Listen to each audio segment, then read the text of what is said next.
রাজধানীর হাবিবুল্লাহ বাহার কলেজের vice principal Saifur Rahman উত্তরখানের নিজ বাসায় দুর্বৃত্তের হাতে খুন হয়েছেন। মরদেহ ময়না তদন্তের জন্য নেওয়া হয়েছে সোহরাওয়ার্দী মেডিকেল কলেজ হাসপাতালে।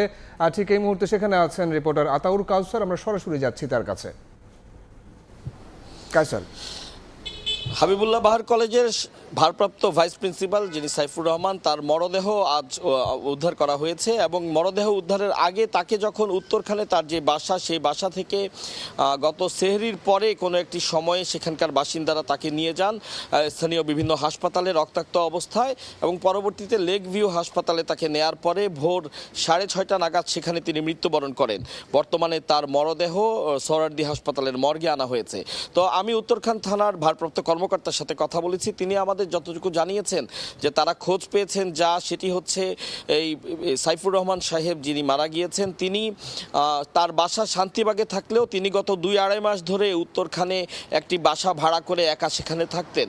গত 2 দিন আগে তার দুজন আত্মীয় পরিচয় দুজন ব্যক্তি সেই বাসায় এসেছিল, একজন পুরুষ এবং একজন মহিলা, এবং ধারণা করা হচ্ছে তারাই তাকে গত রাতে হত্যা করে তারা সেখান থেকে পালিয়ে গেছে।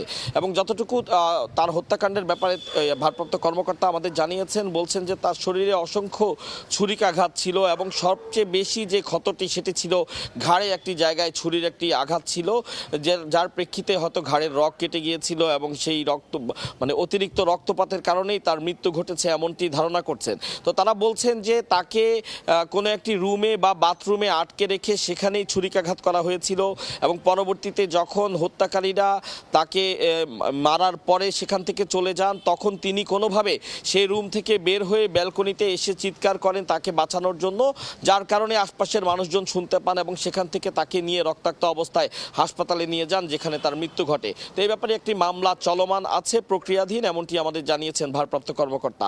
এই ছিল সর্বশেষ তথ্য আমার কাছে।